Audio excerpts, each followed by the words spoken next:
There's two disciplines that I try to bring in the way of change to my clients. Now, typically my clients are calling me because they're experiencing lackluster growth.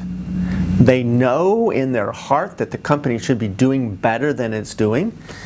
They are having sleepless nights worried about the current trajectory of their company. They have fired the last 5 salespeople because they're just not being productive. They're not producing. Now, those are the typical reasons that people reach out to our company and call to have a coffee meeting with me.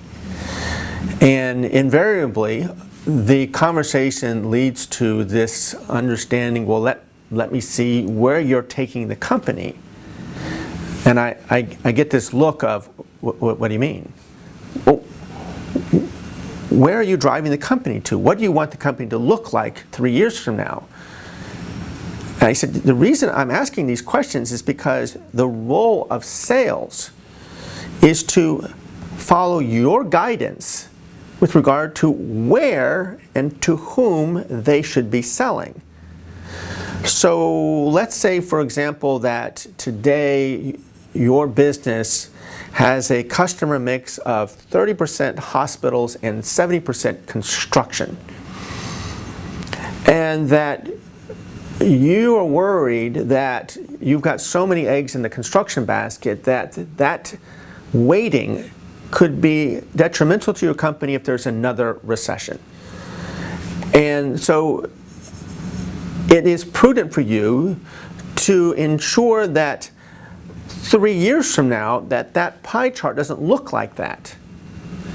But 3 years from now you want it to be 50-50 hospitals and 50 construction. So you define that and say, this is what we want to look like 3 years from now. And now it's incumbent upon your marketing and your sales team to put the things in place that will make that definition of the future state a reality.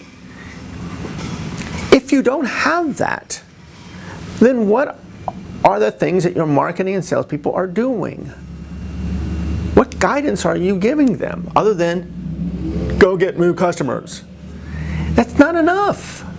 You've got to define what kind of customer and why. Your job is to understand what's the competitive landscape out there and equip your salespeople with those tools to be successful. Who are we going after and why? What competition are they going to likely face? How are we different than that competition?